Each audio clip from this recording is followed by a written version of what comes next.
For 8 years, the little girl kept touching her ear. Every doctor said the same thing. There's nothing we can do. Her father spent millions. He flew across the world. He begged specialists to look again. They all shrugged. Then a maid noticed something no one else did.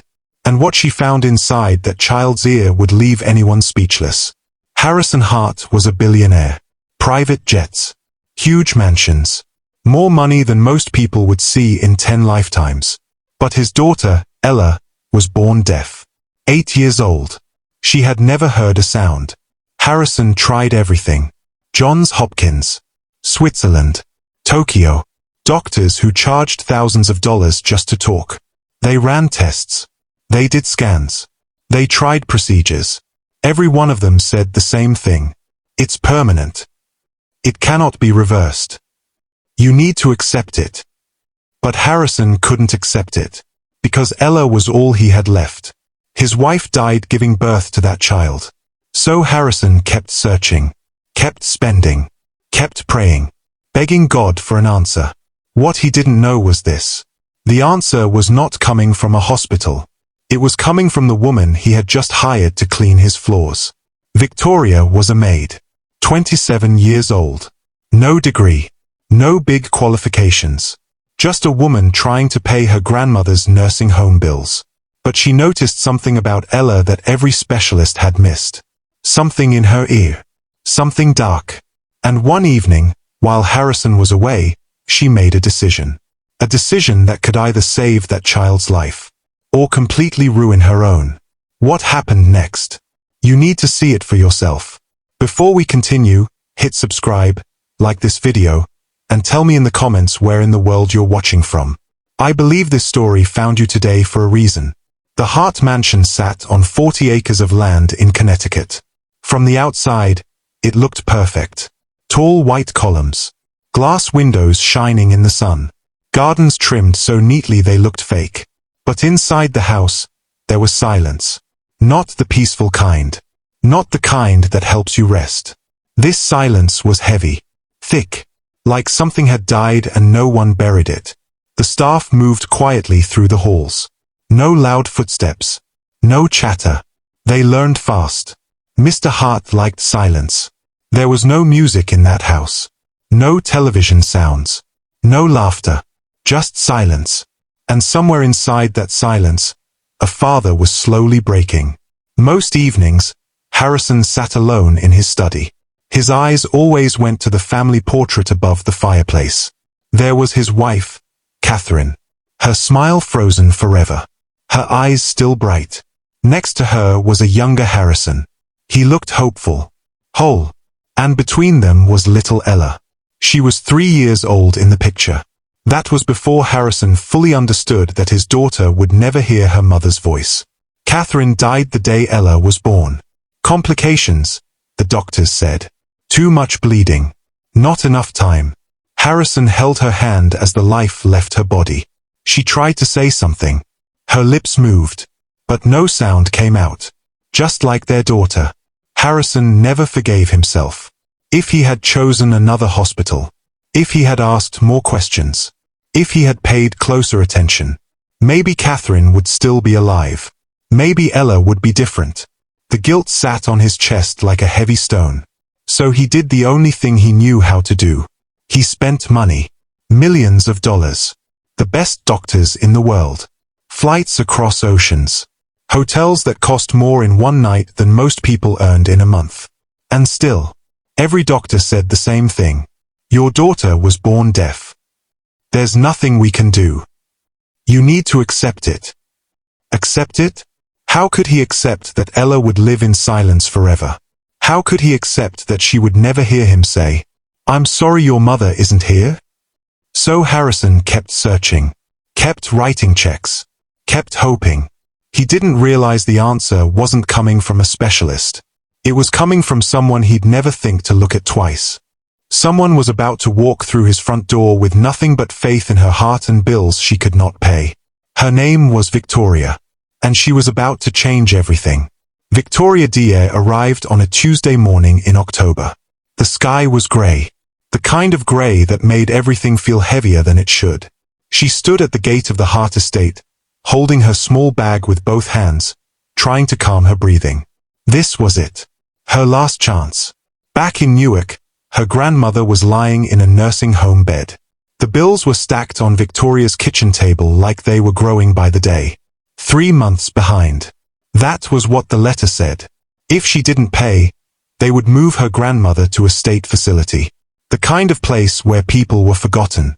Where no one held your hand. Where you became a number instead of a name. Victoria could not allow that. Her grandmother had raised her. Took her in after Victoria's parents died in a car accident when she was 11. Fed her when the fridge was empty. Prayed over her when life felt impossible. That woman deserved better than a cold room and strangers who did not care. So Victoria took the job as a maid in a billionaire's mansion. She did not care about the fancy address. Did not care about the wealthy family. She just needed the paycheck. The head housekeeper, Mrs. Patterson, met her at the door.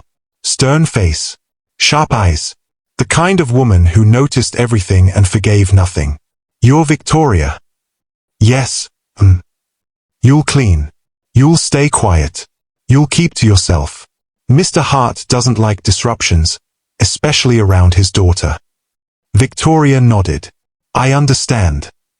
"Do you?" Mrs. Patterson asked. Because the last girl didn't. She tried to get too close to the child. Thought she could help. She was gone within a week. Victoria swallowed. "I'm just here to work, Mrs. Patterson stared at her for a long moment, then nodded. "Good. Follow me." As they walked through the mansion, Victoria kept her eyes down. But she noticed things anyway. The silence was so thick it felt alive. The servants moved without talking, without smiling. A heaviness hung in the air, like fog that refused to lift. Then she saw her. A small girl sitting on the marble staircase. She was arranging toy cars in a perfect straight line. She didn't look up. Didn't react to anyone. Her shoulders were hunched. Her movements careful and exact.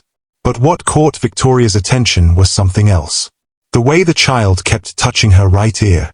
Just briefly. Almost like a habit. Each time she did, a tiny wince crossed her face. Victoria's chest tightened. She had seen that look before. She said nothing and kept walking. But her heart whispered something she could not ignore. Pay attention. Days passed. Victoria cleaned floors. Wiped windows. Folded linens. She kept her head down like Mrs. Patterson ordered. But she kept watching Ella. Every morning was the same.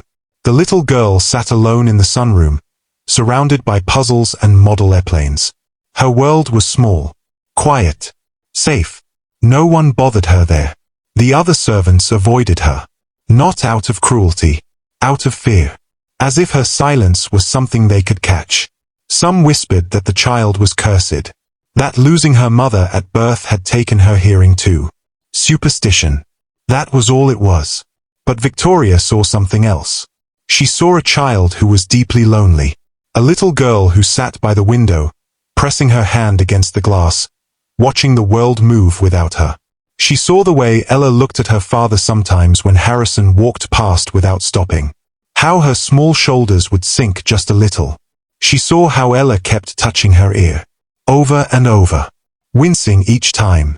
And no one noticed. Or maybe they had stopped noticing long ago. One afternoon, Victoria was dusting the hallway near the sunroom. She saw Ella struggling with a model airplane wing. Her tiny fingers could not get the piece to fit. Frustration filled her face. Victoria hesitated. Mrs. Patterson's warning echoed in her mind. But before she could stop herself, Victoria knelt down. She gently took the wing and fixed it into place. A soft click. Ella looked up at her. For a moment, they just stared at each other. Then something beautiful happened. The smallest smile appeared. Just a tiny flicker at the corner of Ella's mouth. Victoria's heart broke open. She smiled back and gave a small wave. Ella waved back. That night, Victoria lay in bed thinking about that wave. Such a small thing. But it meant everything. The next morning, Victoria left something on the stairs where Ella always sat. A folded paper bird. Simple. made from scrap paper she found in the kitchen. She didn't wait to see what happened. But the following day, the bird was gone. In its place was a note. 2 words, written in shaky letters. Thank you. Victoria pressed the note to her chest. She closed her eyes and whispered, Lord, let me help this child. Show me how. She didn't know it yet, but God was already answering. And the answer would cost her everything. Over the next few weeks, something changed. Victoria and Ella created their own quiet language. Small things. Secret things. Victoria left candy wrapped in gold paper. Ella left drawings of airplanes. Victoria learned Ella's signs. Not the official ones her tutors used. The personal ones Ella made herself. 2 taps on her chest meant she was happy. Pointing to the sky meant she was thinking about stars. Pressing both palms together meant she felt safe. Slowly, Ella started using that sign around Victoria. Safe. Victoria treasured that more than anything. But not everyone was happy. One evening, Mrs. Patterson cornered her in the kitchen. I've seen you with the child. Victoria's stomach dropped. I. Mrs. Patterson's voice was sharp like glass. I warned you. Mr. Hart has rules. Staff do not get close to Ella. I'm not trying to cause trouble, Victoria said softly. She's just lonely. That is not your concern. Mrs. Patterson stepped closer. You are here to clean, not to mother that child, not to fix what can't be fixed. Victoria bit her tongue. Fix what can't be fixed. That was what everyone said. Even here. Even in this house where the child lived. They had all given up. If Mr. Hart finds out you've been interfering, Mrs. Patterson said coldly, you'll be gone. No references. No second chances. Her eyes were ice. Think about that. She walked away, her heels clicking on the floor like a countdown. That night, Victoria sat on her bed, staring at the wall. She thought about her grandmother. The unpaid bills. The paycheck she needed so badly. Then she thought about Ella. Her lonely eyes. Her pain. That dark thing Victoria kept seeing in her ear.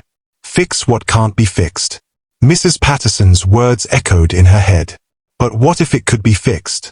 What if everyone was wrong? Victoria picked up her Bible and held it close. Lord, I don't know what to do, she whispered. I can't lose this job, but I can't ignore what I'm seeing. She waited. No answer came. Only the heavy weight of a decision she wasn't ready to make. Outside her window, the moon hung low and full. Inside her heart, a war had started. A war between what she needed to survive and what she knew was right. She didn't know it yet, but that war was about to end. Because the next morning, everything would change. The morning came cold and quiet. Victoria was sweeping the hallway when she heard it. A soft thud. Then silence. She stopped. Listened. Another sound. A muffled cry. Her heart jumped. She followed the sound to the garden door. And there was Ella, sitting on a stone bench. Her small body was bent forward, both hands pressed tightly against her right ear. Her face was twisted in pain. Tears streamed down her cheeks. But no sound came out. She was crying in total silence. Victoria dropped the broom and ran to her. She knelt in front of her, hands shaking. Ella, Ella, look at me. Ella opened her eyes. Red, wet, full of pain. Victoria gently signed, your ear. Ella nodded, more tears falling. Victoria felt like her chest was breaking. She signed carefully, can I look? I'll be gentle. I promise. Ella hesitated. Fear crossed her face. Then she leaned forward. Trust. This child, who had been touched and tested by doctors all her life, trusted her. Victoria swallowed hard. She tilted Ella's head toward the morning light and looked. There it was. Deep inside the ear. Dark. Thick. Wet-looking. Like a stone. Victoria's breath stopped. It was bigger now. Clearer. How did every doctor miss this? How did every scan overlook it? Her mind rushed. As they dragged her away, Victoria looked back at Ella. It's okay, she mouthed. You're going to be okay. Ella sobbed. Loud, broken sobs. The very first sounds of grief she had ever made. At the hospital, doctors rushed around Ella. Tests, scans, examinations. Harrison paced the hallway, his head spinning. His daughter was hearing. She was speaking. She was reacting to sound. It made no sense. A nurse walked up to him. "Mr. Hart, the doctor needs to speak with you. Urgently." Harrison followed her into a small office. Dr. Matthews sat behind the desk, his face serious. "Mr. Hart, I don't know how to say this." "Just say it," Harrison snapped. The doctor slid a file across the desk. "This is your daughter's scan from 3 years ago." Harrison opened it. There, circled in red, were the words. "Dense obstruction noted in right ear canal. Recommend immediate removal." Harrison felt cold all over. "Someone saw this," he whispered. Dr. Matthews nodded slowly. "It appears so. But there's no record of follow-up. No procedure was scheduled. Your account was marked for ongoing treatment protocol." The words hit Harrison like a bullet. Ongoing treatment protocol. They knew. They saw the blockage. And they left it there. Because his money kept coming. Because his desperation was profitable. "They kept my daughter deaf," Harrison whispered. "On purpose." Dr. Matthews said nothing. But his silence said everything. Harrison's hands shook. 8 years. Millions spent. Doctors shaking their heads. They had lied. And the one person who told the truth, the one person who actually helped, was sitting in his security office, waiting to be arrested. Harrison stood up. "Where are you going?" the doctor asked. He didn't answer. He had a maid to find, and a lifetime of apologies to make. Victoria sat alone in the security office. Hands folded, head bowed. She wasn't praying for herself. She was praying for Ella. That her hearing would stay. That her father would understand. That the child would finally know what it meant to live in a world full of sound. The door opened. Victoria looked up. Harrison Hart stood there. But he wasn't the same man who dragged her away earlier. His eyes were red. His face broken. He looked like a man whose world had fallen apart and been rebuilt at the same time. "Victoria," he said softly. She stood up. "Mr. Hart, I can explain." "Don't," he said gently. He walked closer. "Don't explain. Don't apologize. Don't say a word." He stopped in front of her. And then this billionaire, this powerful man, dropped to his knees. "I'm sorry," he whispered. "I'm so sorry." Victoria's breath caught. "The doctors knew," Harrison said, his voice breaking. "They saw the blockage years ago. They left it because my money was too good to lose." Tears streamed down his face. "I trusted them. I trusted degrees, titles, big hospitals. I threw millions at my daughter's problem, and never once truly looked at her." He looked up at Victoria. "But you did. You saw her pain. You paid attention." Victoria cried. "I just loved her, sir. That's all." Harrison shook his head. "No," he said. "That's everything." He stood slowly. "I spent 8 years trying to buy a miracle, and God sent one through the woman I hired to clean my floors." Victoria wiped her tears. "God uses willing people, Mr. Hart. That's what my grandmother always said." Harrison nodded. She was right. They walked together to Ella's hospital room. Ella sat on the bed wearing headphones, listening to music. Her face was pure wonder. When she saw them, she pulled the headphones off and ran straight to Victoria. She hugged her tightly. "Thank you," Ella said. Her voice was rough. "New. Beautiful." Victoria knelt and held her close. "You were always worth hearing, baby. Always." Ella pulled back and looked at her father. "Dad, I can hear your heart," she said. "It's beating fast." Harrison dropped to his knees and held his daughter. For the first time in 8 years, Ella heard her father cry. And Victoria, standing quietly beside them, finally let herself breathe. God had answered her prayer. Not with money. Not with medicine.